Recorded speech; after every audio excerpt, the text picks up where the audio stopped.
직업 심리학 220페이지. 특성 요인 이론 별 3개. 특성 요인 이론은 파슨스의 직업 지도 모델을 기초로 하였다. 이 이론은 결국에 우리 옛날에 또 배웠죠. 윌리엄스. 맨 끝에 쓴이는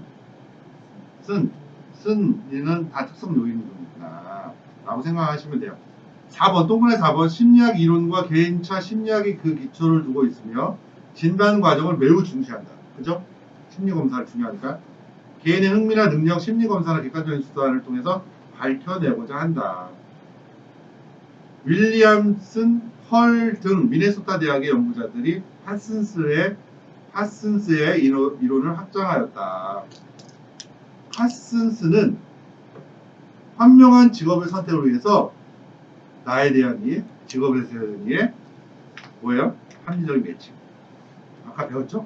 네, 홀랜드의 인성 이론. 아까 제가 설명했죠. 별 4개. 6가지 직업 성격 유형은 별 4개. 탐구형, 예술형, 사회형, 진취형, 간투형. 넘어갈게요. 직업적 성격의 관계 모형. 똑같은 거 얘기해요. 개인의 성격이 있고요. 육각형 모형으로. 똑같이 직업의 성격이 있어요. 육각형 모형으로. 그거랑 일치하는 사람이 행복하겠죠. 직업 선택에서 잘 성공하고. 직업도 이렇게 육각형 모형이 있고 개인도 육각형 모형이 있어. 그게 일치한 사람이 행복하겠죠. 네, 여기 폴란드의 육각형 모형의 모델과 해석 차원이라고 써 있잖아요. 일관성은 뭐냐? 이것도 일관성 중요해요. 별 2개. 개인의 흥미, 하위 유형 간의 내적 일관성을 의미하는 것으로 개인의 흥미 유형이 얼마나 서로 유사한가요? 어떤 쌍들은 다른 유형의 쌍들보다 공통점이 더 많이 가지고 있어요. 예를 들어서 육각형 모델의 둘레에 따라 서로 인접한 유형. 예를 들어서 현실형과 탐구형은 인접해 있어요. 인접해 있으면 일관성이 있다라고 봐요. 그런데 현실형과 사회형이 둘 다 많아. 일관성이 좀 없다라고 볼 수 있어요. 그런 사람이 그러면 없느냐? 있어요. 저도 RS형이거든요. 그럴 수 있어요. 일관성 그런 의미예요. 변별성, 차별성은 뭐냐? 멀수록. 개인의 흥미 유형 및 작업 환경은 특정 흥미 유형 혹은 작업 환경에 매우 유사한 반면 다른 흥미 유형은 작업 환경과 차별적이다. 예를 들어서 나는 R형이에요. 그런데 직업이 S형이에요. 그럼 변별성. 거기는 있다는 거예요. 다르다라는 거예요. 정체성은 뭐냐? 성격적 측면에서 정체성은 개인의 목표, 흥미, 재능에 대한 명확하고 견고한 청사실 말한다. 방향적인 측면에서의 정체성은 조직의 투명성 및 안정성, 목표, 일, 보상의 통합을 의미한다. 이 정체성은 일치하는 정도예요. 그게 계속적으로 나를 설명해 주는 거예요.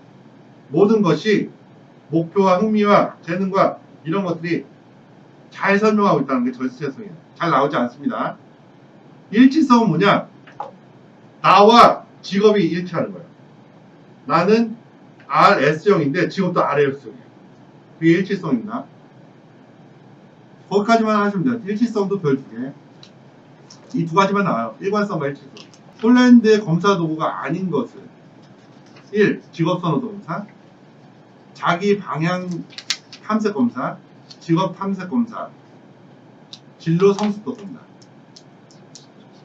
진로 성숙 검사예요. 여기 보면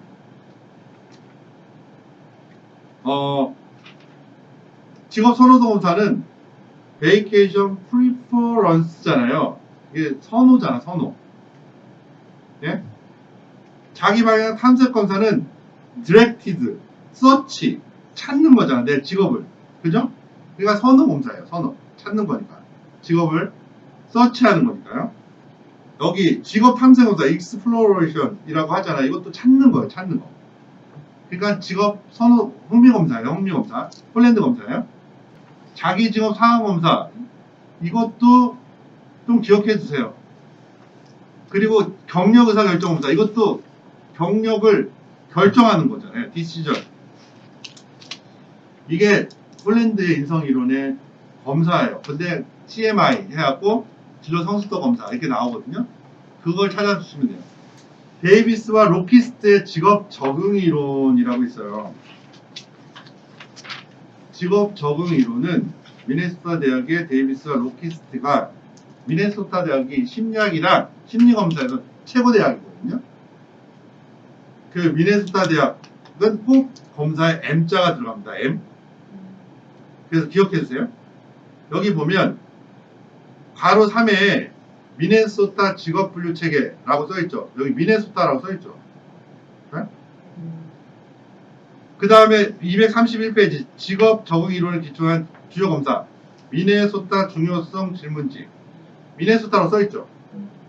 다음 페이지 미네소타 기술 직무기술 질문지 영어로 미네소타로 써있죠. 다 미네소타로 써있어요.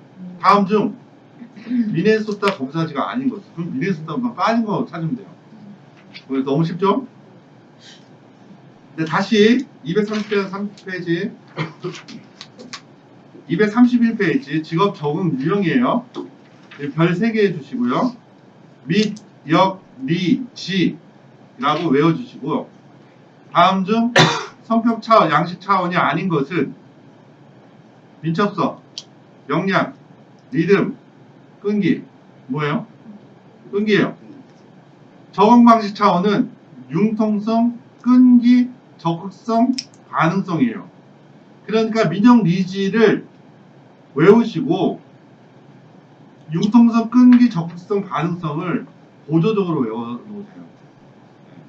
민영 리지는 외우세요. 확실히. 그리고 민영 리지는 리듬의 민첩성은 뭐냐? 반응 속도예요. 민첩성은. 직업을 반응하는 게 반응 속도가 민첩성이에요. 역량은 뭐냐? 에너지.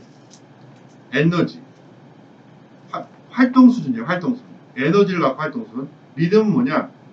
활동에 대한 다양성을 의미해요. 여러 가지 활동을 하는 의미예요.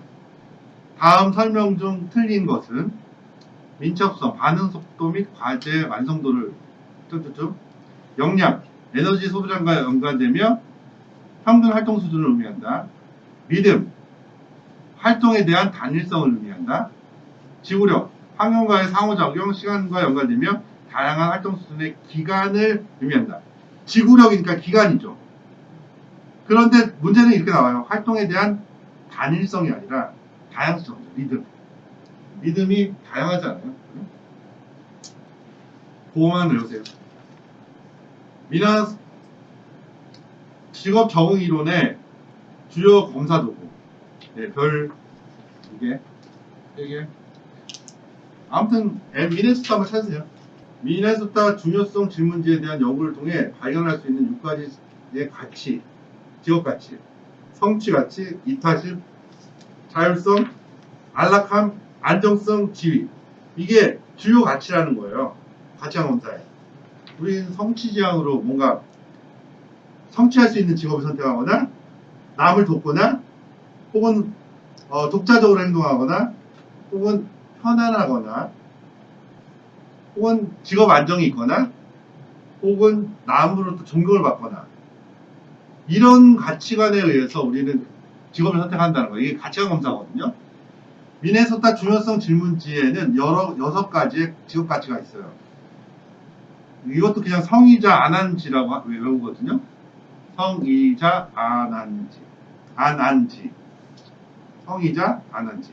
근데 직업 가치를 생각해 보면 성취 가치관 그 다음에 남을 돕는 거 주로 이타심 있는 거 있잖아요. 응급구조사라든지 사회복지사라든지 뭐 이런 사람들 선생님이라든지 이런 사람이 이타심이고 자율성 혼자서 프리랜서 혼자서 개별 활동하는 컴퓨터 프로그래머 이런 사람이 자율성이고요. 안락함 이거 공무원 뭐 이런 하는 거 안정성 역시 공무원이죠. 지위 뭐 프로 운동선수라든지 뭐 교수라든지 뭐 과학자라든지 뭐 이런 사람이 지위 있죠. 네, 그런 걸로 6가지 생각하는데 성의자 안한지로 외워주시면 좋을 것 같아요. 로우의 욕구 이론 저거 알아요? 메슬로우의 5단계 욕구 이론 알아요? 네, 그걸 기본으로 해서 만든 게 로우의 욕구 이론이에요. 여기 보면 사람들은 욕구에 따라서 행동한다라는 거예요. 그래서 5번, 동그라미 5번 보면 매슬로우의 욕구 위계 이론을 바탕으로 이 욕구 이론을 설명하고 있는 거예요. 로우예요. 로우, 매슬로우. 로우 하면 다 욕구 이론. 네, 이거 별 2개고, 의의도 별 2개, 5가지 명제도 별 2개. 네, 로우의 직업 분류 체계가 있는데, 이거 별 2개거든요. 8가지 직업군을 만들었어요, 이 사람은. 서비스직, 비즈니스직, 단체직, 기술직, 5개활동직, 과학직, 예능직, 일반 문화직. 서비스직은 뭐냐? 사회사업이나 가이던스, 안내, 뭐 이런 느낌. 사람들의 욕구와 복지에 관심을 가지는 직업군을 서비스직이라고 설명했고요. 비즈니스직은 만남을 통해서 상대방을 설득하는 공산품을 판매하거나 투자상품을 판매하거나 부동산을 판매하는 사람들을 비즈니스 직군이라고 설명했어요. 이 로우는 단체직은 여러 명이서 모여서 활동하는 것을 설명했어요. 단체직을 사업, 제조업, 행정에 종사하는 관리직, 화이트칼라 등 기업의 조직과 효율적인 기능에 해당되는 직업을 단체직이라고 했어요. 기술직은 기억해 주세요. 생산이나 유지나 운송 혹은 공학이나 기계 정보통신을 기술직이라고 설명해요. 요즘이랑 좀 달라요. 5개활동 지금 밖에서 농산물, 임산물, 수산물, 천연자원 이렇게 수확하는 사람들, 축산하는 사람들을 5개활동직이라고 했어요. 과학직은 기술직과 달리 과학 이론을 바탕. 요것만 기억해 주세요.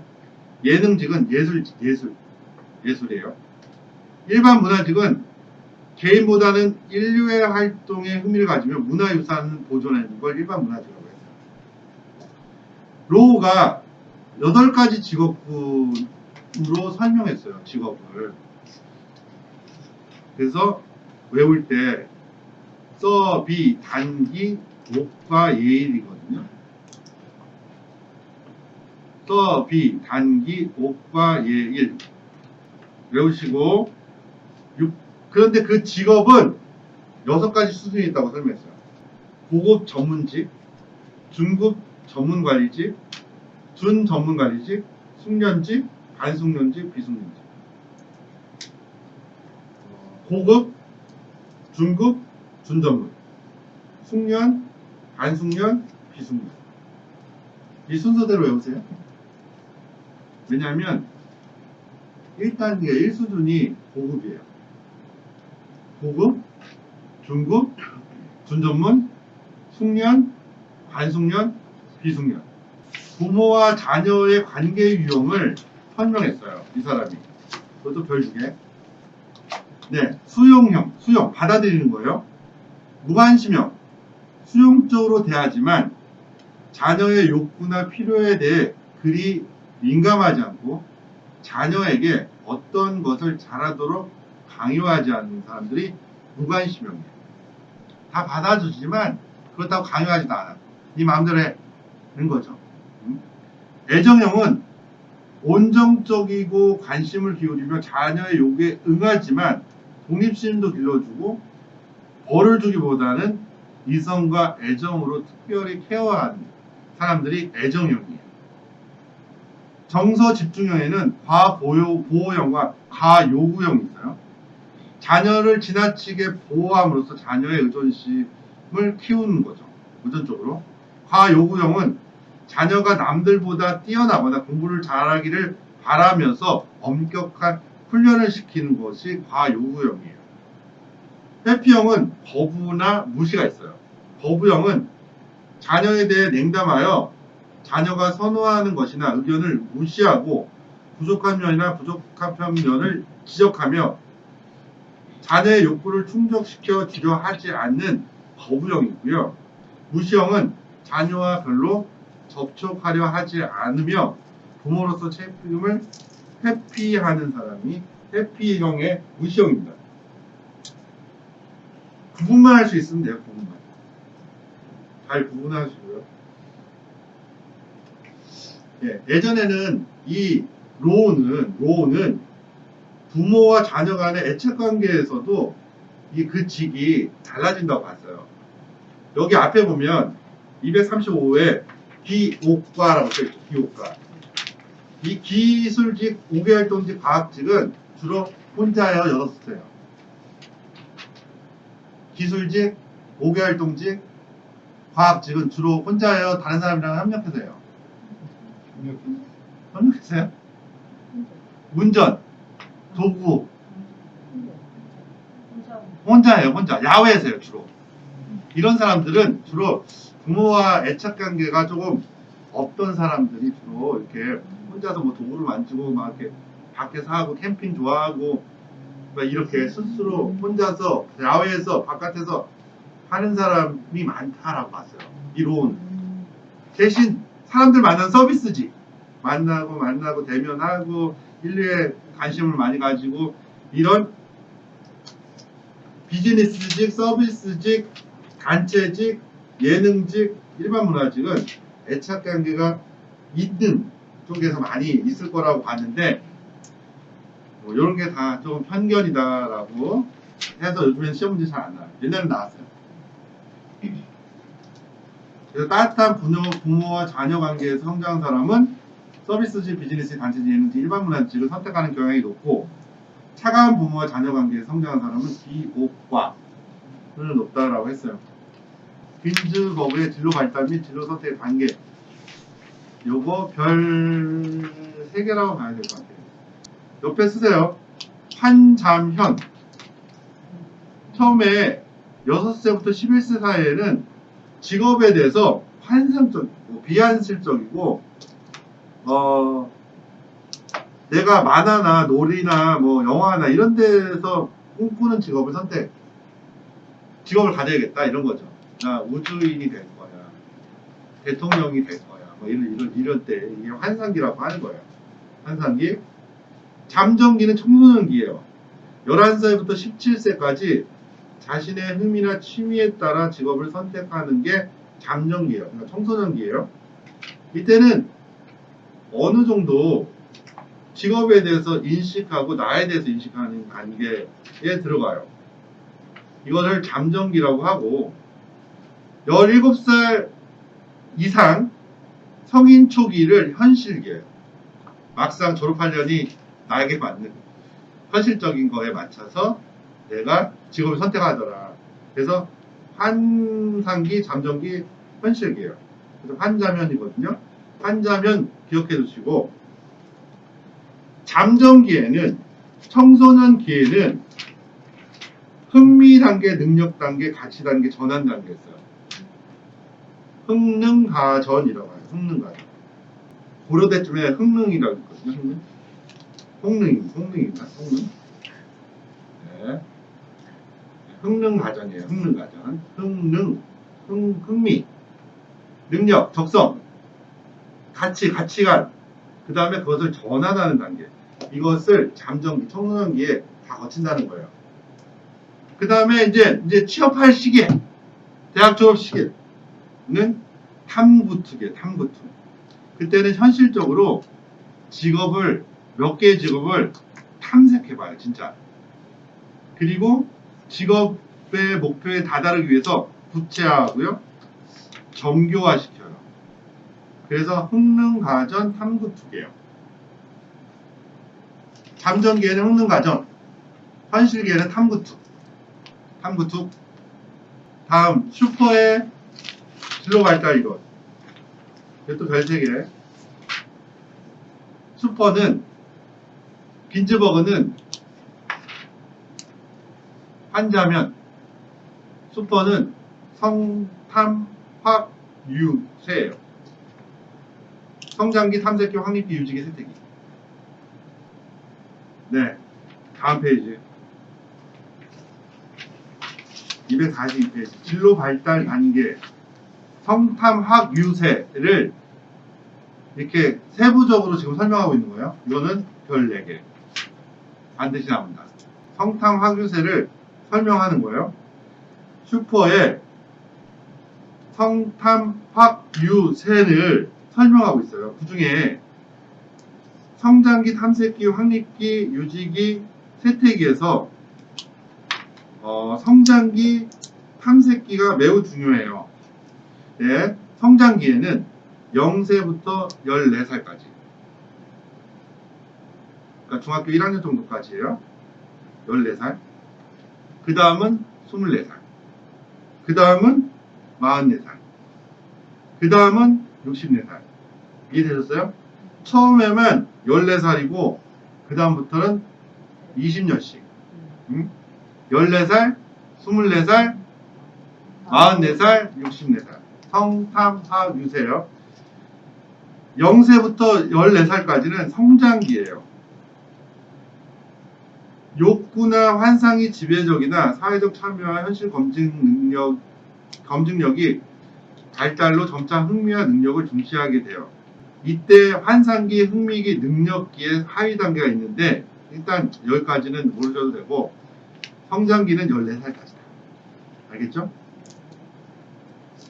원래는 환흥능, 잠전시, 시안 이렇게 외워야 되긴 하는데 몇 가지 외울 수 있으면 더 좋고 몰라도 된다. 네, 탐색기는 15살, 이제 중학교 한 2, 3학년에서 이제 대학 졸업 때까지 미래에 대한 계획을 세우는 시기이고 학교활동, 여가활동, 시간제 일을 통해 자아를 검증하고 역할을 수행하며 직업 탐색을 시도한다. 이게 탐색이잖아요. 탐색, 직업 탐색을 시도한다. 이게 탐색기고 잠전시라고 해서 잠전기, 전환기, 시행기.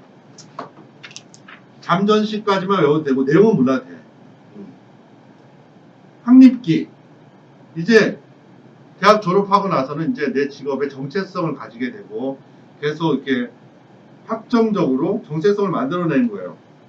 그래서 이 시기를 시안이라고 해요. 확립기는 자신에게 적합한 분야를 발견해서 아니면 그 직업에 종사하고 생활터전을 잡으려고 노력하는 시기이고 시행기와 안정기예요. 그러니까 대학을 졸업하면 이제 시행해야죠. 그 직업에. 그죠? 그리고 안정 찾는 거죠. 대학을 졸업하고 나면 이것을 확립기라고 해요. 그 다음에 45살부터 44세 이후 45살부터 중년이 되잖아요. 여기서는 이제 버티는 거죠. 이제 안 잘리려고. 유지기. 자신의 자리를 유지하기 위해서 버티는 시기. 알겠죠? 유지기. 명예퇴직까지 버팁시다. 아니, 정년까지. 유지기. 그리고 정년 후에, 65세 이후에, 뭐예요? 쇠퇴기. 정신적, 육체적 기능이 쇠퇴함에 따라 직업 전선에서 은퇴하게 되며 새로운 역할과 활동을 찾게 된다. 그래서 이게 해마다 출제된다. 해마다 출제되는데, 이제 고령화 사회가 왔고, 이제 65세가 뭐냐면 생산 가능 인구라고 해요. 65세 이후에는 생산이 불가능한 인구거든요. 그렇지만 요새 어떻게 됐어요? 다 하잖아요. 이해. 근데 옛날에는 지금도 노동법상 노동시장론상 인구 통계에서 생산 가능 인구가 15세에서 65세예요. 그리고 65세 이상 66세부터는 생산이 불가능한 사람이라고 하는데 지금은 안 그렇잖아요. 그래서 이제 앞으로는 어떻게 될지 모르겠다. 생애 진로 무지개, 생애 역할. 생애의 역할 뭐예요? 자녀로서의 역할, 학생으로서의 역할. 245페이지. 여가인으로서의 역할, 시민, 근로자, 배우자, 주부, 부모로서의 역할을 하죠. 또 내가 그 역할을 어디서 해요? 가정에서 하죠? 학교에서 하죠? 직장에서 하죠? 지역 커뮤니티에서 하죠. 이렇게 극장은 개인 극장이 가정, 학교, 직장, 지역사회 가 있고 역할은 자녀로의 역할, 학생으로서 이렇게 있다라는 거예요. 이것을 생애 공간 이론이라고 하고 생애 진로 무지개는 뭐냐?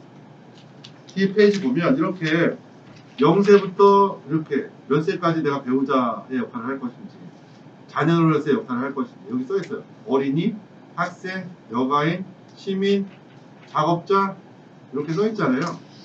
이게 몇 세까지 할 것인지 이렇게 한번 그려보는 거예요. 내가 자녀로서의 역할을 몇 세까지 할 수 있을까? 50. 내가 학생으로서의 역할은 24살. 내가 일은 65세까지. 이렇게 그려보는 걸 생애 진로 묵지개라고 합니다. 네, 이거 진로 아치문은 뭐냐? 내가 성격을 가지고 있고 사회적으로는 지지와 응원을 받고 정책에 따라서 내가 진로를 이루어가며 산다라는 것이 진로 아치문이에요. 보시면 왼쪽은 내가 가진 성격, 오른쪽은 사회의 지지, 또래 집단, 노동시장, 사회정책, 가족, 학교, 나를 지지해주는 기둥. 이 두 기둥으로 우리는 뭘 하느냐? 나의 직업인으로서의 역할, 생애의 역할, 이런 것들을 한다는 거예요. 이걸 진로 아치문이라고 하거든요. 옛날엔 자주 나왔는데 최근엔 나오지 않더라고요. 직업 포부 발달 이론인데 제한 타협 이론이라고도 해요. 제한이 있고 내가 어떤 일을 해내기에는 제한이 있고 또 타협을 해야 한다. 타협과 절충 이런 것이 필요하다라는 의미예요. 여기서 중요한 거는 직업 포부 발달 이론의 제한 타협 이론에서는 1단계, 2단계, 3단계, 4단계 단계가 있는데 네, 별 3개예요. 별 3개. 1단계는 힘이 중요해. 3살부터 5살. 큰 게 중요해. 딱 봐서 큰 게 최고야. 이렇게 인지한다는 거예요. 네? 엄마 아빠 잘 모르겠고 큰 게 더 최고야. 이렇게 생각한다는 거예요. 2단계는 성역할 지향이에요. 그러니까 초등학교 들어가기 직전에 소꿉놀이 하는 거죠. 내가 아빠 할게, 너 엄마 해. 이렇게 하는 거죠. 이게 성역할 지향성이에요. 2단계 때. 초등학교 들어가기 전에 소꿉놀이를 생각하시면 돼요. 3단계는 이제 초등학교도 들어갔고 이제 중학교까지 갈 시기에는 어느 정도 아는 거죠. 사회적으로 저게 좋은 직업인데 네? 교수가 좋대, 뭐 이렇게 대통령이 좋대, 뭐 이런 거 있잖아요. 그래서 사회적 가치를 지향하고요. 4단계 이제 14살 이후, 14살 이후 네, 청소년기부터는 나랑 일치하는 거, 나의 맞는 거, 이것을 얘기한 게 누구냐? 고트프레드슨의 직업포부 발달 이론이에요. 제한과 타협 이론. 제한적이고 타협 이론. 이게 중요합니다. 별 3개예요. 근데 어떻게 외우시냐? 힘이 있는 성은 사내죠. 이것도 형이 감수성. 모자를 힘이 있는 성은 사내다. 힘성사내. 네, 타이드만과 오하라의 진로 발달 이론. 아까 들어본 것 같아요. 타이드만. 뭐냐? 기술적 모형. 처방적 모형에서 타이드만과 오하라, 휴브룸, 뭐 이런 힐튼, 뭐 이런 사람은 기술적 모형. 카츠, 또 스키, 뭐 이런 사람은 처방적 모형.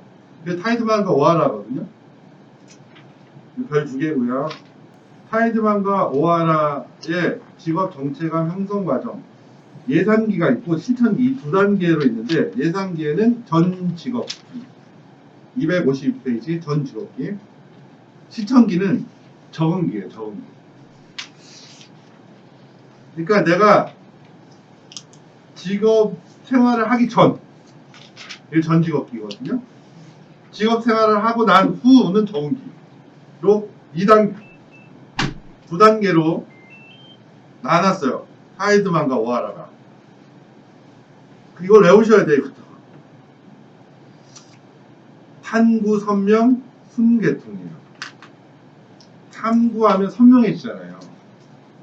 그리고 선명해서 내가 SK통신사로 할지 KT로 할지 결정을 했으면 순계통이 이루어지죠. 탐구, 선명, 순계통.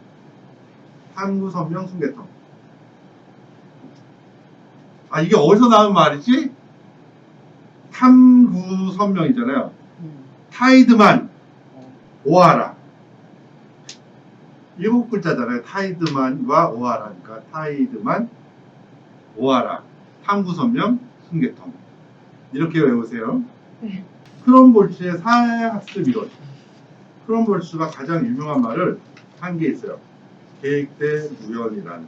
우리가 수많은 인생의 경험을 하게 되는데 그 경험들이 쌓였는데 어느 순간 그 사건 때문에 그 직업을 선택하는 것을 계획되어져 있지만 우연이다 라는 얘기예요. 다시 돌아와서 상담 이론 중에 행동주의 상담의 학습이라고 했죠. 그러면 학습 이론과 마찬가지예요. 학습은 저 행동주의랑 거의 같습니다. 강화 이론, 고전적 행동주의 이론, 인지적 정보 처리 이론, 이런 학습은 행동 이론과 같은데 진로 결정에 영향을 미치는 요인, 이거 별 3개예요. 진로 결정에는 환경적인 요인과 심리적인 요인, 환경적인 요인으로서는 유전적 요인과 특별한 능력, 환경 조건과 사건, 학습 경험, 그리고 과제 접근 기술. 뭐냐? 유전적 요인과 특별한 능력은 뭐예요? 타고나는 거. 타고나는 거랑 잘하는 거, 특기. 이게 굉장히 중요하다고 한 거예요. 근데 마침 내가 한국에서 태어나서 의사가 될 수 있었어요. 근데 내가 수단에서 태어나갖고 의사가 되기 어렵잖아요. 그죠? 그게 환경 조건과 사건이에요. 그리고 학습 경험. 내가 그것을 하려면 학습 경험이 있어야 되고요. 그리고 그 일을 해낼 수 있는 기술이 있어야 돼요. 기술. 내가 이론만 알고 있다고 그 직업을 가질 수 없잖아요. 그 기술이 있어야 되는 거죠. 그래서 진로 결정에 영향을 미치는 요인, 유전적 요인과 특별한 능력, 환경적인 조건, 사건, 그리고 학습 능력, 학습 경험, 그리고 과제 접근 기술. 이 4가지가 중요하다고 본 거예요. 4가지를 골라낼 수 있으면 돼요. 다음 중 크럼볼츠가 이야기하는 진로 결정에 영향을 미치는 요인. 1. 유전적 요인과 특별한 능력. 2. 환경 조건과 사건. 3. 인간관계 기술. 4. 과제 접근 기술. 3. 인간관계 기술. 이렇게 한 거죠. 이해되셨죠? 네. 잘 나옵니다. 잘 나와요. 과제 접근 기술의 수정. 네, 별 2개. 과제 접근 기술은 문제 해결 기술. 네, 258페이지. 네, 박스 안에 과제 접근 기술의 수정. 과제 접근 기술은 문제 해결 기술, 일하는 습관 등 개인이 발달시켜온 기술 일체를 포함한 것으로 이는 개인이 직면한 문제와 과업의 결과를 상당 정도 결정한다. 그러나 이와 같은 과제 접근 기술은 그냥 한마디로 기술이에요. 내가 기술. 뭔가 해낼 수 있는 종종 바람직한 혹은 바람직하지 못한 결과를 통해 수정된다. 학생의 경우 고등학교 3학년인 A양은 가끔 수업 노트를 가지고 공부를 하는데 비록 고등학교에서는 그녀가 좋은 성적을 받더라도 대학에서는 이런 방법이 실패해 그녀의 노트 기록 습관과 학습 습관을 수정하게 될지도 모른다. 네. 이거 그냥 외워서 쓰는 것은 자격증 따는 데는 되지만 직업 상담할 때는 좀 어렵다는, 그러니까 그래서 과제 접근 기술을 바꿔야 된다는 거예요. 응? 지금 우리는 뭐 한다? 자격증 따기 위해서. 그런데 일을 하려면 다시 열심히 공부해야 된다. 다시 찾아보고. 직장인 경우 신입사원 A는 직무 매뉴얼을 참고하여 업무 수행을 한다. 그러나 이런 방법을 통해 신입사원 때는 좋은 결과를 얻더라도 승진하여 새로운 업무를 수행할 때는 기존의 업무 수행 방법을 수정해야 할지 모른다. 이게 과제 접근 기술의 수정이에요. 찾을 수 있겠죠? 삶에서 이거는 그냥 저도 제 책상 위에다가 이렇게 메모한 내용이거든요. 이거는 삶에서 일어나는 우연한 일들을 자신의 진로에 유리하게 활용하는 도움이 되는 기술. 호기심을 가져라. 새로운 학습 기회를 탐색하는 것. 인내심을 가져라. 될 때까지 해보는 것. 융통성. 상황과 시대, 변화 이런 것들을 탐색하라. 낙관성. 새로운 기회가 올 때 그것을 잘할 것이다, 잘 될 것이다 생각하는 것. 위험 감수. 위험이 있더라도 도전을 하거든요. 이거는 제가 이렇게 써놔도 괜찮더라고요. 네, 진로 발달의 결정 요인 261페이지. 일단 진로 발달을 위해서 제일 중요한 게 논문에서 제일 많이 나오는 거거든요. 자기 효능감. 내가 할 수 있다라는 어떤 생각. 그리고 이 일을 했을 때 어떤 결과를 가져올지. 결과 문제. 세 번째는 개인적인 목표. 나의 의도, 나의 목표에 대로 행동하는 것. 진로 발달 결정론의 세 가지. 예, 맥락주의는 맥락이란 단어만 서로 연결되어 있다. 이 정도만 생각하시면 될 것 같고요. 자기 효능감 이론은 알 것 같고요. 예, 메이어와 XY론, 맥그리거의 XY론, X형, Y형이라는 거 있거든요. 정반대예요. X는 X예요, X. X. 에이, 별로. 이런 거고요. Y는 Yes예요, Yes. 그래서 그걸 두 개를 보면 돼요. AB 유형이랑 비슷해요. X는 원래, 인간은 본래 일을 싫어하고, 신체적, 정서적 수고를 회피하고, 인간은 자발적으로 책임을 지기보다는 오히려 지시받기를 좋아하고, 조직 내 목표 달성을 위해 통제, 명령, 처벌이 필요하고, 저차원의 욕구, 생존 욕구, 안전의 욕구, 하위 단계 욕구의 수준에 머무른다. 라는 게 X이론이고, Y이론은 인간은 본래 일을 하기 좋아하고, 정신적, 신체적 수고도 놀이와 쉴 것 같다 생각하고, 인간은 자율적이고 능동적이며, 자신의 의지에 따라 스스로를 통제할 수 있으며, 조직 내 목표 달성을 위해서 의지는 목표 달성에 따른 보상, 그에 대한 기대에서 비롯된다. 고차원적 욕구, 자연 실현의 욕구를 추구한다. 라는 게 XY 이론이고요. 메슬로우의 욕구 위계 이론은 아시죠? 너무 생존 욕구, 다음 페이지. 안전에 대한 욕구, 생존 욕구가 해결되면 안전에 대한 욕구로 올라가고, 안전에 대한 욕구가 해결되면 애정 소속에 대한 욕구, 애정 소속에 대한 욕구가 해결되면 자기 존중, 존경의 욕구, 여기까지 해결되면 맨 마지막 단계 자아 실현 욕구로 올라간다. 이거는 너무 유명한 욕구 이론이기 때문에 외워주세요. 그리고 이 5단계 욕구를 3단계로 줄이는 게 알더퍼의 ERG 이론이에요. ERG. 존재 욕구가 생명 욕구, 안전 욕구, 나를 지키는 거잖아요. 먹고, 싸고, 그리고 추위와 비바람, 그리고 들짐승의 나를 안전을 하는 게 존재 욕구고요. 애정 소속의 욕구와 종교의 욕구. 뭐예요? 한 집단 안에 소속되는 멤버가 되고 싶은 애정 소속의 욕구. 내가 멤버가 됐어. 이제는 뭐가 되고 싶어? 그 사람들로부터 사랑받고 존경받고 싶어. 이게 종교의 욕구. 이게 인간관계 욕구고, 마지막으로 존경 욕구와 자아실현의 욕구가 성장 욕구다라고 설명하고 있어요. 네, 그래서 ERG, Existence, Related, Growth 이렇게 해서 ERG 이론이에요. 맥클랜드의 성취 동기 이론, 성취, 권력, 친교 욕구가 있다라고 하는 거예요. 한번 읽어보세요. 비슷해요, 다 내용이. 허스버그의 이요인 이론, 동기, 내가 하고 싶어 하는 거예요. 위생 요인은 회피하거나 불만족을 해결하기 위해서 하는 거예요. 위생 요인. 그 조건 같은 것들, 외부적인 것들, 이런 것들이 동기 이론은 내 마음속에서 움직여서 내가 하고 싶어서 하는 거고, 위생 요인은 뭔가 이렇게 보상이나 강화를 주거나 회피하거나 불만족을 감소시키거나 하기 위해서 하는 게 위생 요인이에요. 심리검사 하는 이유가 뭘까요? 내가 어떤 유형인지 보고 나를 이해하고 결국에는 앞으로의 활동, 행동 이런 걸 예측하는 거잖아요. 네, 표준화 검사, 비표준화 검사 299페이지 찾으셨어요? 네.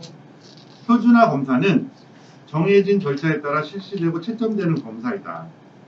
검사 조건이 모든 수검자에게 동일하며 검사의 실시와 채점이 객관적이다.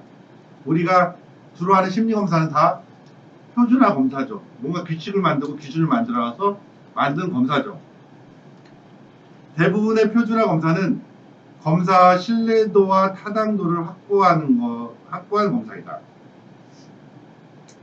신뢰도와 타당도가 비교적 높은 검사들이기 때문에 계속 반복해서 쓰는 거 아니에요.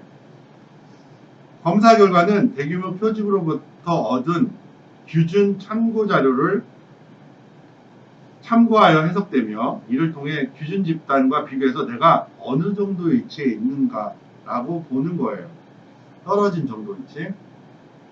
다만 표준화 검사도 비통제적인 외부적 요인에 의해서 오차가 있다. 오차는 언제나 존재해요. 한다. 라는 거예요. 우리가 하는 모든 검사는, 대부분의 검사는 표준화 검사예요. 비표준화 검사, 표준화가 되어 있지 않고 그때그때 달라요 라고 하는 게 비표준화 검사예요. 상담에 활용되는 많은 심리 검사들이 대부분 표준화 검사가 있지만, 검사 해석을 위한 대표적인 기준 집단, 검사 채점의 신뢰도 등의 기준을 갖추지 않은 검사들도 있다. 주로 미술 치료 뭐 이런 거 있잖아요. 음악 치료 이런 것들이 비표준화 검사일 확률이 매우 높다.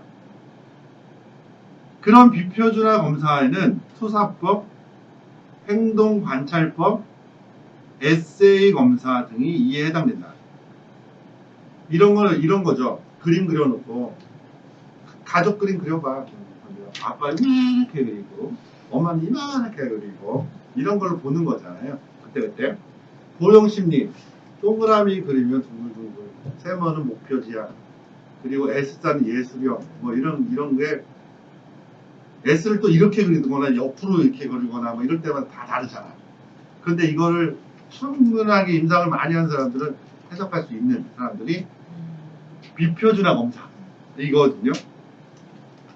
그 정도만 알면 될 것 같고요. 신뢰도가 높으면 타당도가 높은가요? 신뢰도는 뭐냐? 계속적으로 같은 결과를 받는 게 신뢰도예요. 신뢰도가 높으면 타당도가 높아요. 타당은 뭐냐? 내용이 제대로 됐느냐가 타당도거든요. 신뢰도가 높으면 타당도가 높을까요? 아닐 수 있어요. 네? 그죠? 타당도가 높으면 신뢰도가 높을까요? 높아요. 왜 그러냐면 내용을 제대로 적었기 때문에 계속적으로 동일한 결과를 얻을 수 있어요. 신뢰도가 부모라면 타당도는 아들이에요. 아들이 있으면 부모가 있죠. 엄마 아빠가 있는데 아들이 없을 수도 있죠. 알겠죠? 신뢰도 타당도로 보시는 거예요. 네, 속도검사, 역량검사가 있어요. 속도검사는 정해진 문제가 있고 문제가 많고 문항이 많고 정해진 시간 내에 풀어야 되는 게 속도검사고, 역량검사는 문제 하나. 그래서 뭐 탁구공을 뭐 1000개로 뭐 어디에 구멍을 몇 개를 메울 수 있나 뭐 이런 거 있잖아요. 이런 게 역량검사예요. 개인검사, 집단검사. 개인 한 사람씩 하는 게 개인검사고요. 집단검사는 여러 사람들을 같이 하는 게 집단검사예요. 지필검사가 있어요. 손으로 이렇게 체킹하는 게 지필검사고, 수행검사는 뭐예요? 운전, 실기. 수행검사입니다. 네, 규준 참조검사.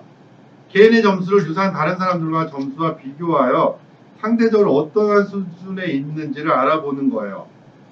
각종 심리검사, 상대평가이고 심리검사라고 적어주시면 되고요. 중고 참조검사, 절대평가요. 이거는 자격증. 60점만 넘으면 합격이잖아요. 자격증. 일단 자격증이라서. 상대평가는 시옷, 심리검사. 준거는 지읒, 자격증. 절대평가, 지읒. 알겠죠? 다음 중 규준 참조검사는 무엇인가? 상대평가는 무엇인가? 라고 하면 심리검사. R 유형이라고 내가 합격, R 유형 아니다 불합격 아니잖아요. 응? 그래서 심리검사. 준거 참조검사는 절대평가, 자격증. 됐죠? 인지적 검사, 성능 검사고요. 정서적 검사는 성향 검사예요. 성능 검사는 지능 검사, 적성 검사, 성취도 검사. 뭔가 점수를 따는 거예요. 네? 점수를. 그래서 지적성, 인지적 검사, 지적성. 지능 검사, 적성 검사, 성취도 검사는 점수를 따는 거예요. 네? 정서적 검사는 성향인 것 뿐이에요. R형, S형, I형, P형 뭐 이런 거. 성격검사, 흥미검사, 성흥태, 성향검사, 성흥태, 지적성. 근데 지적성 했다고 성취도 검사를 성격검사로 하면 안 돼요. 성은태.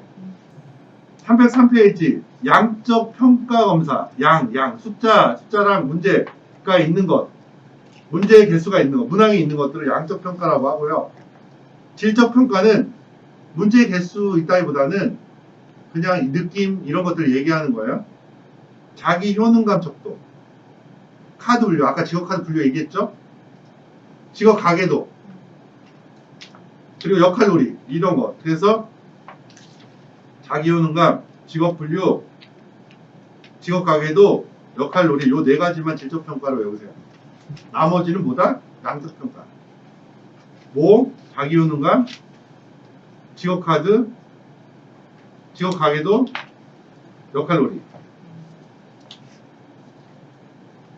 자기 효능감 척도 검사 있고, 직업 카드 분류, 제노그램, 역할놀이 있다. 이게 뭐다? 질적 검사. 독립변인 있고 종속변인 있고 중간에 매개변인 있어요. 독립은 원인이 되는 변인, 종속변인은 결과가 되는 변인, 그 안에 연결시켜주는 게 매개변인이에요. 네, 명명척도, 서열척도, 등간척도, 비율척도 아시는 분? 명명은 이름이에요. 그냥 구분만 해주는 거야. 구분만. 명명척도 구분만 해주는 거예요. 서열척도는 순서, 등간척도는 간격, 비율척도는 절대 비율, 명명척도는 이름, 선수명. 그럼 등번호 있잖아요. 1, 2, 3 이거 명명척도예요, 서열척도예요? 명명척도예요. 그런데 1등, 2등, 3등은 서열척도죠. 서열척도. 등간척도는 등간, 간격. 1cm부터 10cm 간격이거든요. 이런 것들은 체중계, 자, 이런 게 등간척도고요. 비율척도는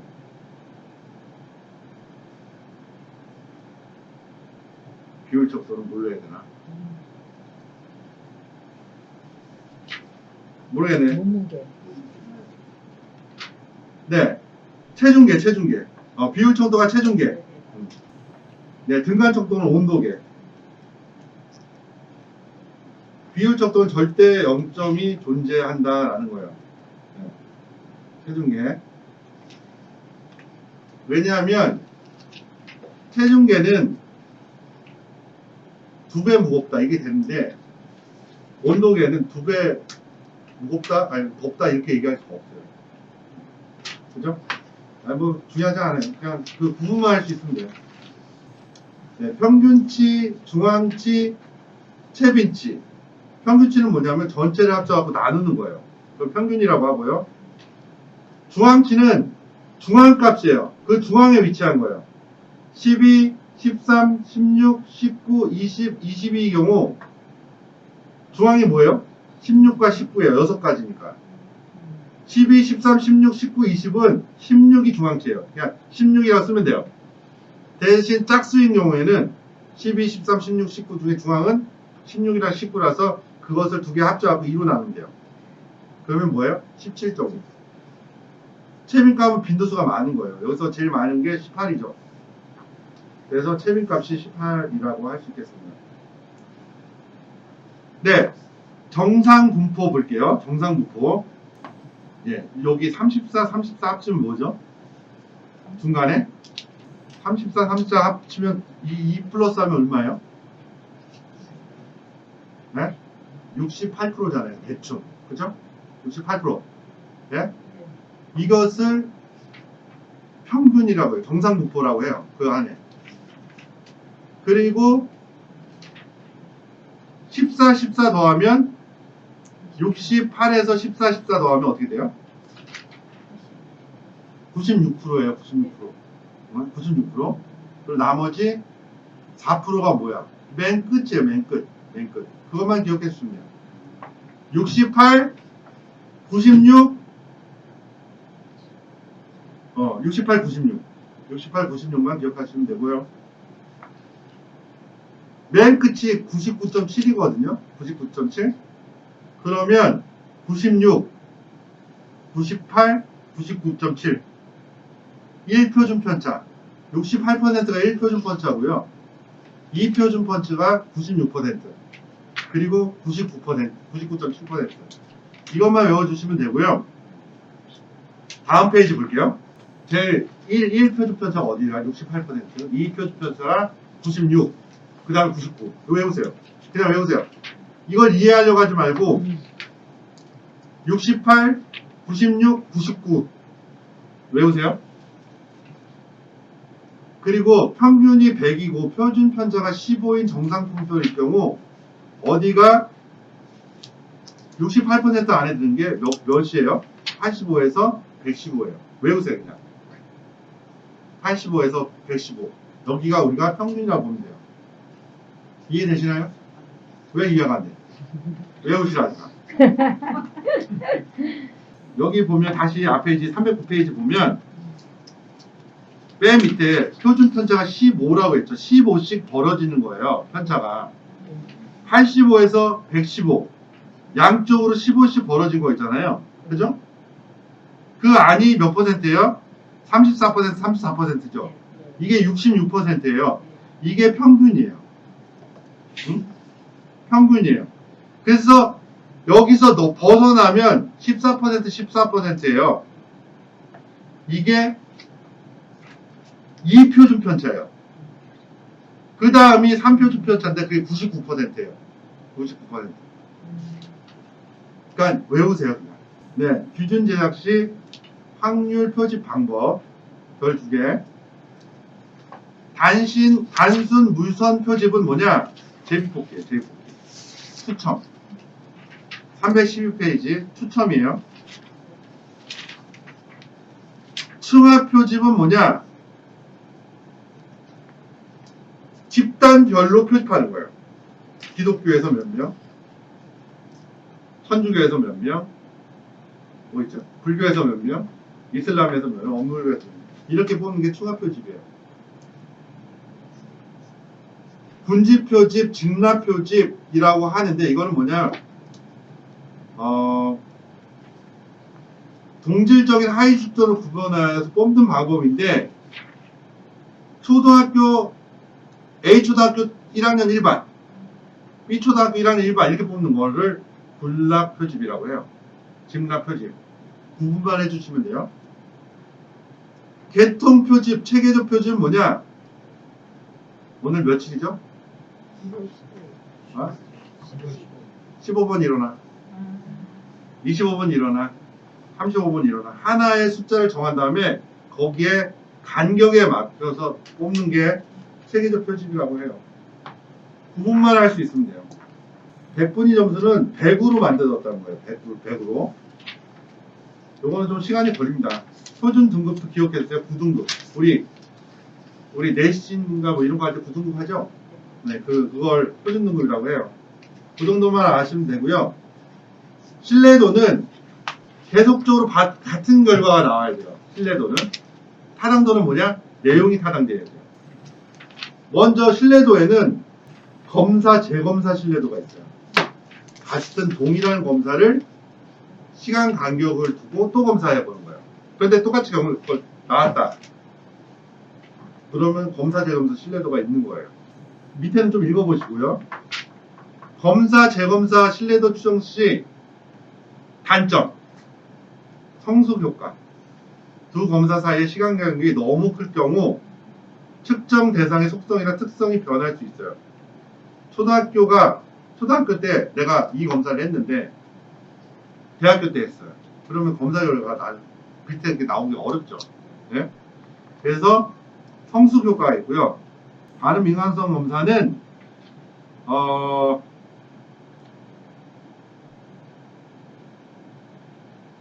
좀 더 높게 나온다는 거예요. 좀 더 높게. 다음 시험에 좀 더 잘 볼 수 있다라는 거예요. 내가 시험 보고 두 번째 시험 더 잘 볼 수 있다. 처음 보고 두 번째 시험. 왜냐면 찾아보기도 하고. 이월 효과는 두 검사 사이의 간격이 너무 짧을 경우. 그래서 앞에 쓴 걸 그냥 그대로 또 쓰는 경향이 있는 거죠. 이거를 이월 효과라고 합니다. 네, 동형 검사 신뢰도. 이건 뭐냐? 비슷한 검사예요. 토익이랑 탭스 이런 것을 동형 검사 신뢰도라고 해요. 똑같진 않지만 동일한 검사는 아니지만 같은 유형의 검사를 했을 경우에요. 반분 신뢰도는 뭐냐? 예를 들어서 1번부터 10번까지 딱 모아놓고 11번부터 20번까지 딱 모아놨는데 비슷한 응답이 나오는 거예요. 비슷한 응답이. 혹은 1번부터 홀수로 딱 뽑아놨고 짝수로 뽑아놔도 사람들이 검사했을 때 비슷하게 나오는 거예요.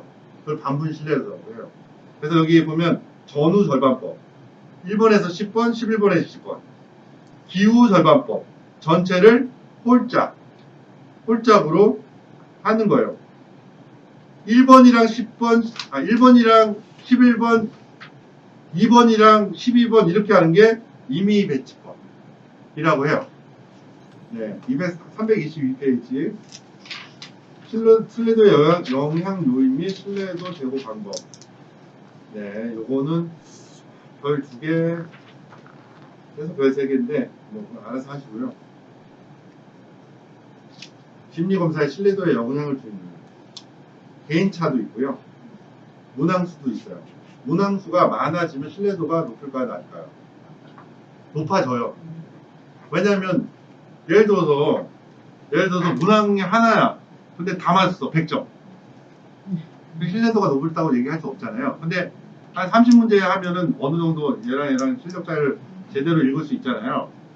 그래서 신뢰도는 높아지긴 한데 1000문제야.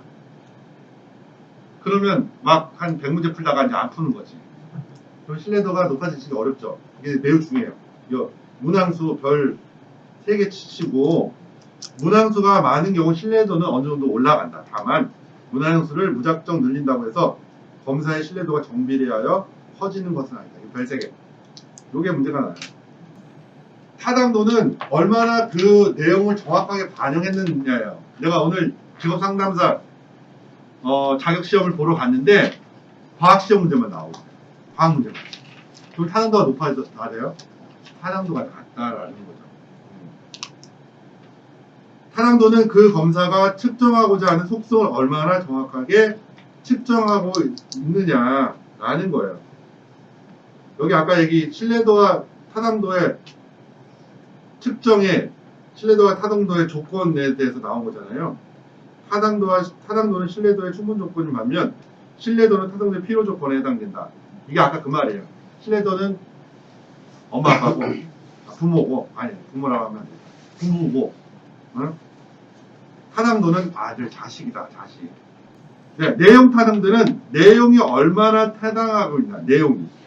내용이 얼마나 잘 반영하고 있느냐라는 게 내용 타당도예요. 안면 타당도는 타인이 봤을 때 그럴듯해 보이느냐. 안면 있는 타인이 봤을 때 알겠죠? 안면 타당도가 타인들이 봤을 때 일반적인 사람들이 봤을 때 그럴듯하게 보여. 저거 수학능력 실험 같아. 라는 게 안면 타당도예요. 준거 타당도는 뭔가의 준거를 두고 하는 건데 준거 타당도에는 동시 타당도와 예언 타당도가 있어요. 동시는 뭐냐면 그 즉시, 예언 타당도는 예측이에요. 동시는 그 즉시, 동시 타당도 볼게요. 새로운 검사를 제작했을 때 새로 제작한 검사의 타당도를 위해 기존의 타당도를 보장받고 있는 검사와 유사성 혹은 연관성에 의해 타당도를 검증하는 방법입니다. 그러니까 토익이란 시험이 있는데 탭스라는 걸 새로 내놨어. 검사해 봤더니 타당도가 높더라 하면 동시 타당도가 높은 거예요. 네? 동시 타당도. 예언 타당도는 뭐냐? 이 사트 삼성 직무적성 검사를 했더니 여기서 합격한 사람은 나중에 미래에 업무 성과가 높더라 하는 게 예언 타당도예요. 근데 사트의 그 직무 적성 검사는 예응 저거 상관관계 없다라고 밝혀졌어요. 근데 왜 보느냐? 왜 봐요, 그러면? 직무 적성 검사인데 생산성이랑 연관이 없다라고 밝혀졌어요. 삼성경제연구소에서. 왜 볼까요? 그걸 잘하면 다른 것도 잘할 것이라는 식별 기능. 네, 336페이지. 객관적 검사가 표준화된 검사고요. 투사적 검사가 비표준화된 검사예요.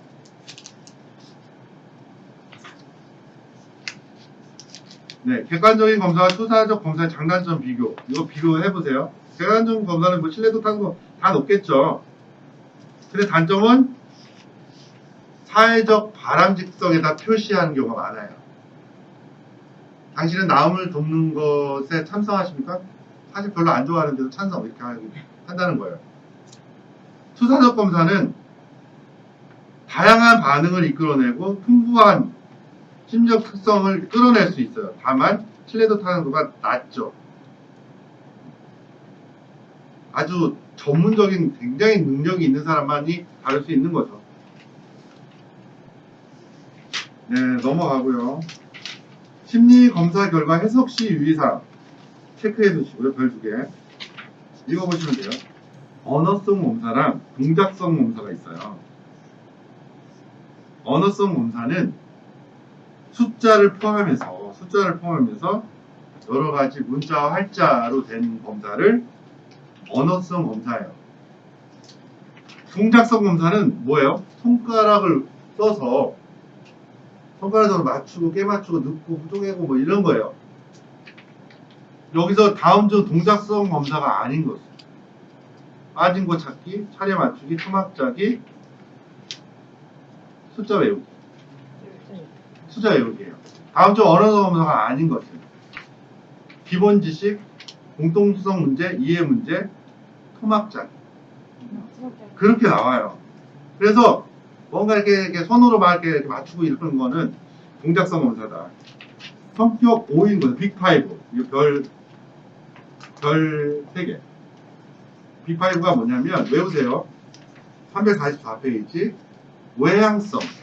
외향이냐, 내향이냐, 외향성. 호감성. 친화성. 호감하냐, 친화성. 같은 말이에요. 호감성. 개인적인 관계에서 친절함이라든지 사람들 좋아하는 거라든지 이런 호감성이에요. 성실성, 사회적 규칙, 규범 이런 것도 잘 지키는 것. 정서적 불안정성은 뭐냐? 우울, 스트레스 뭐 이런 거예요. 경험에 대한 개방성은 새로운 것에 대한 받아들임. 이게 경험에 대한 개방성이거든요. 이걸 빅5라고 그래요. 사람의 성격은 이 5가지의 차이점이 있다라는 게 빅5예요. 다음 중 빅5에 해당되지 않는 것은 외향성, 친화성, 성실성, 또 뭐가 있을까요? 책임성, 뭐 이런 게 있겠죠. 뭐 그런 게 나올 거예요. 이거 외우세요. 빅5는 굉장히 중요한 이론입니다. MBTI는 잘 알고 계시고, MMPI는 미네소타 다면적 인성검사이거든요. 정신건강에 문제 있는 사람을 측정하기 위해서 만들었지만, 일반인도 다 한다. 네. 4가지 타당성 척도와 10가지 인상 척도로 이루어진다. 여기 중에 타당성 척도에 대해서 물기도 해요. 물음표는 응답을 안 한 거예요. 응답을 안 한 걸 찾는 거예요. 무응답 척도예요. L 척도는 뭐냐? 이 사람이 거짓말을 하는지. 라이예요. L 척도는 라이예요. F 척도는 비전형이에요. 사람들은 대부분 1번을 찍는데 얘만 7번을 찍었어요. 이게 F 척도예요. 인플루언스예요. 종종 일어나지 않는. 그래서 F 척도, K 척도는 correct, 교정 척도예요. 교정 척도. 보통 C를 K로 표시하거든요. 그래서 요 척도만 기억해 주시면 돼요. 적성검사 옆에다 쓰세요. GATB. 그냥 적성검사를 하지 않고 GATB라고 해요. 뭐 제너럴 뭐 일반 적성검사 이용거든요. 적성검사는 여기 밑에 보세요. 이 별 3개.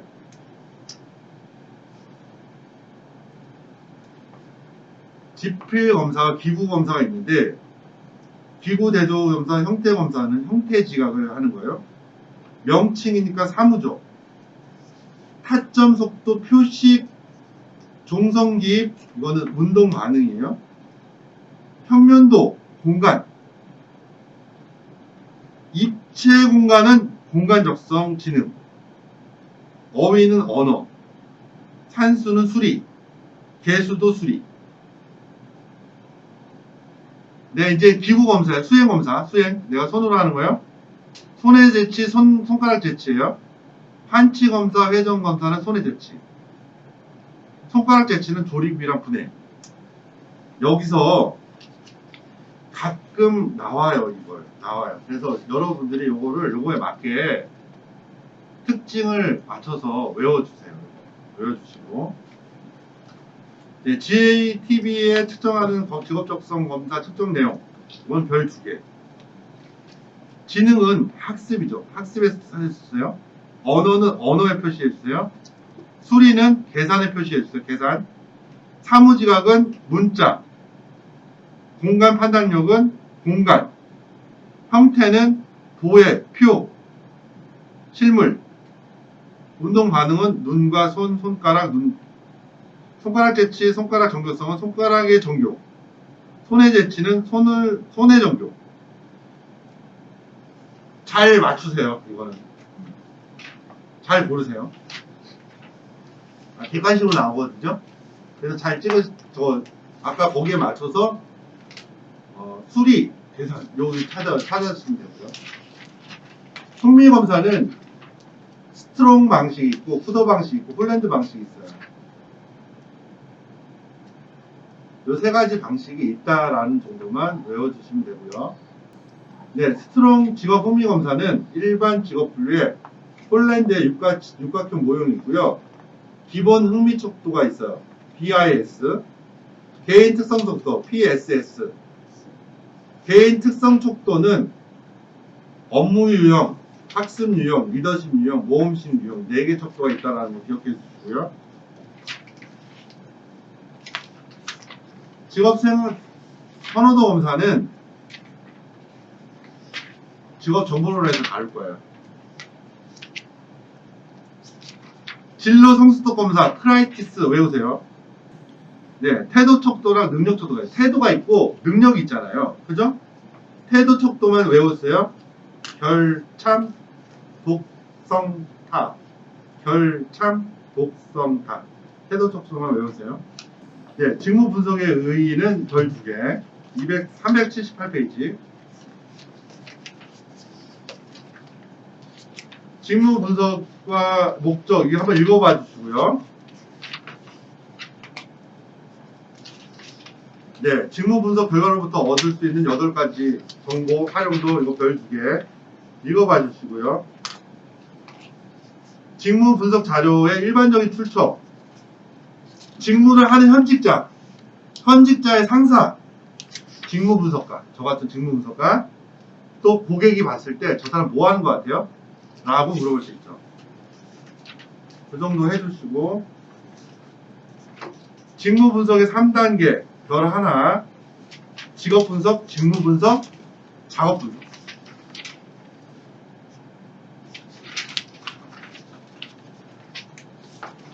네, 직무 분석 유형 별 2개. 네, 직위 분석 설문지, 직책 분석 설문지 별 3개. 읽어봐 주시면 뭔지는 아실 거예요. 몇 페이지예요? 383페이지. 네, 다음 384페이지. 직무 분석 자료의 특성. 별 3개. 사실 그대로를 반영한다. 최신 정보를 반영한다. 강화하지 않은 원상태도 보존하고 있어야 된다. 논리적으로 체계화해야 된다. 여러 가지 목적으로 활용될 수 있어야 된다. 387페이지. 면접법. 야, 이거 읽으시면 무슨 말인지 알아요. 면접은 만나서 물어보는 인터뷰예요. 관찰은 보는 거예요. 뭘 하는지. 체험은 내가 직접 해보는 거예요. 읽어보시면 알아요. 설문지법. 이것도 별 3개. 설문지 나눠줘서 물어보는 거예요. 중요 사건 기법, 이것도 옛날에 자주 나왔거든요, 엄청. 별 3개. 이건 뭐냐? 평소에는 별로 일을 안 해요. 영사관 있죠? 별로 일 안 하잖아요. 주제, 영사관. 근데 어떤 뭐 외교적인 사건이 일어나면 그때 결정적인 모습을 보고 아, 저런 일을 하는구나. 이게 중요 사건 기법이에요. 평소에는 무슨 일 하는지 잘 몰라. 그렇지만 중요한 일 생기면 그게 중요 사건 기법이라고, 결정적 사건법이라고 해요. 옛날에는 무지 잘 나왔어요. 예, 대입헌법.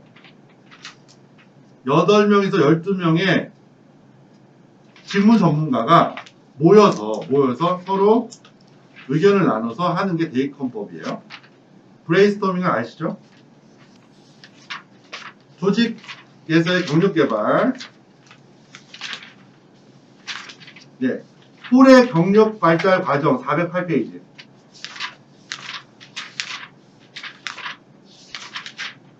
네, 10분 내로 끝내겠습니다. 네. 홀의 경력 개발 과정, 발달 과정 있죠? 슈퍼의 진로 발달 과정이 성탐학 유세였잖아요. 거기서 성장기만 빼고 경력 발달이니까. 입직하기 전이니까. 입직하고 후니까. 성장기 빼고 탐색기, 환입기, 유직기, 세택이에요. 사람은 경력 발달을 이렇게 해 나가는 거예요. 탐색기는 25살 미만. 환입기는 25살에서 45살. 똑같죠, 아까랑. 나이도. 유직기는 45세에서 65세. 세택기는 65세예요. 똑같죠. 슈퍼랑. 똑같지만 다만 성장기만 없다. 기억해 두시면 될 것 같고요. 네, 요구 분석 니즈 평가. 사람들의 요구를 어떤 훈련이 필요한지를 별 2개 물어보고 거기에 맞춰서 경력 개발 프로그램을 짜는 거예요. 파일럿은 뭐예요? 한번 해보고 괜찮다 싶으면 확대하는 거죠. 그거 파일럿이라고 해요. 네, 경력 개발 프로그램의 유형, 이거 별 3개 하는데 한번 읽어보세요. 어렵지 않습니다.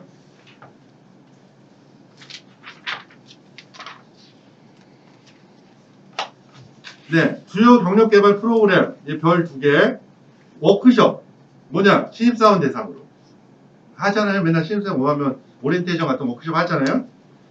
사내 공모제, 이건 뭐냐, 사내 내부 게시판에 우리 이 직책 필요한데 누구 지원하실 분 아시겠죠? 평가기관, 평가센터는 어세스먼트 센터라고 해서 되게 유명해요. 이거 별 3개인데 미국의 AT&T, 우리로 따지면 KT예요. 여기서 만든 프로그램이에요.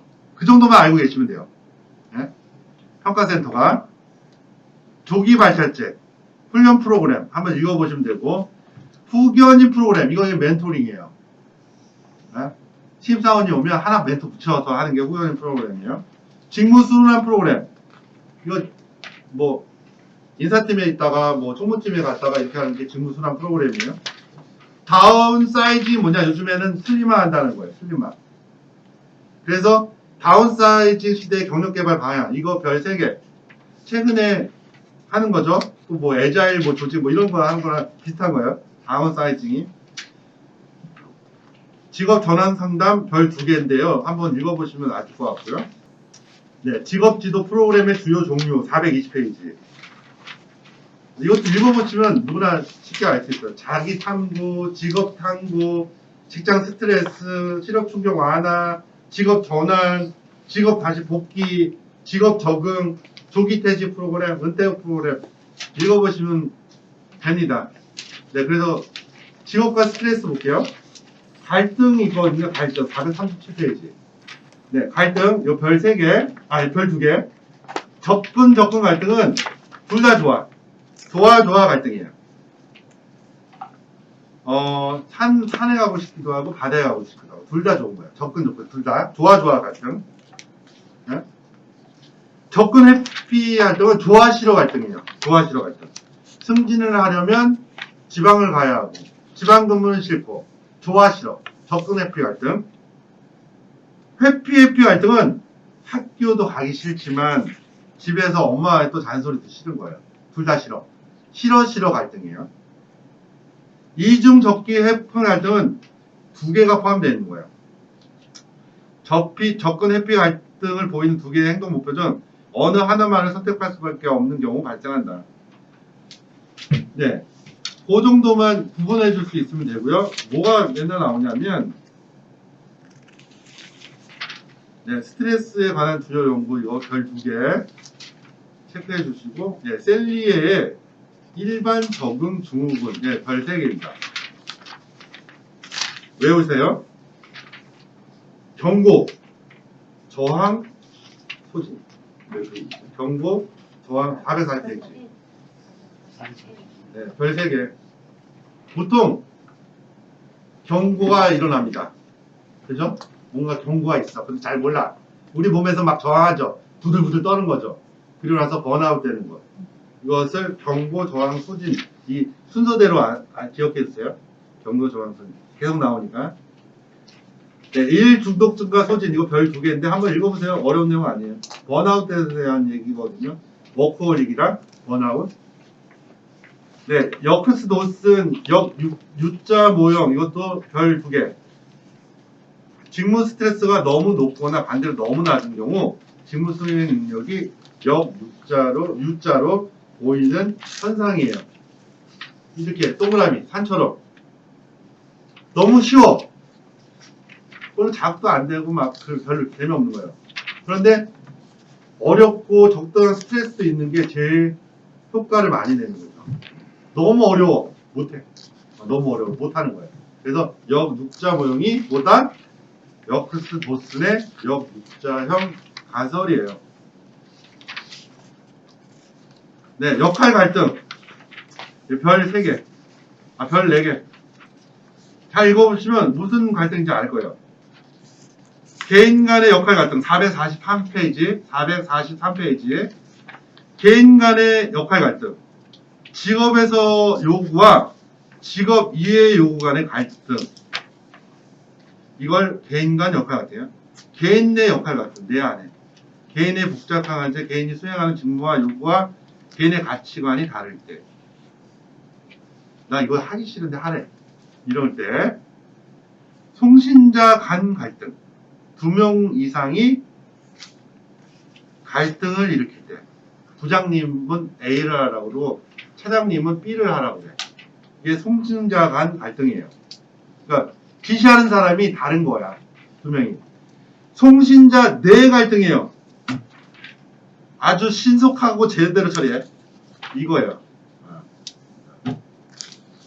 신선하게 맛있게 제대로 짜장면 빨리 배달해. 이게 송신자 내 갈등이에요. 말하는 사람의 모순이 있는 거죠. 네, 이거 자주 나오니까. 네, 다음은 역할 모국성 한번 읽어주세요. 별표 하나.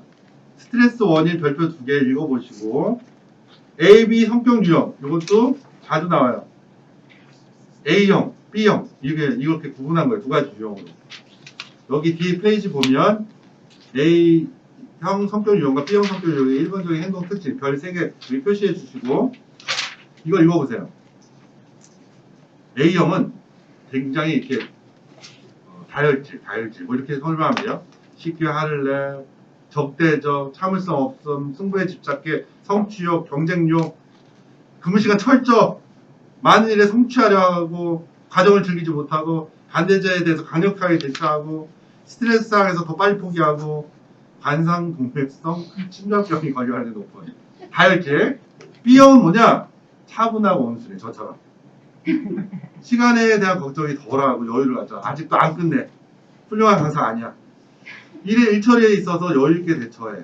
털털하게 사람을 사귀고 A형 성격과 달리 화병이 없음. 아니 저도 되게 약간 A형이 좀 있긴 한데 어쨌든 통제 위치는 뭐냐?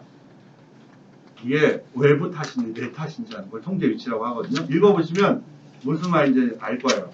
잘하는 것은 내 탓. 안 된 것은 너 탓. 환경 탓. 문 탓. 하는 게 통제 위치예요. 읽어보시면 무슨 말인지 알 거예요. 2차 스트레스 예방 관리 전략. 1차 예방, 2차 예방, 3차 예방. 이거 별 2개. 다 합쳐서 다 별, 예? 네, 이 스트레스는 꼭 한 문제씩 나오더라고요. 네, 스트레스 예방 및 포괄적인 노력. 예, 이것도 별 3개. 왜냐하면, 요거 지난 문제 주는, 답 주는 거예요. 뭐야. 대충이 아니고, 열심히, 제대로. 예. 오늘 하루 만에 끝냈네요. 고생하셨습니다. 감사합니다. 네.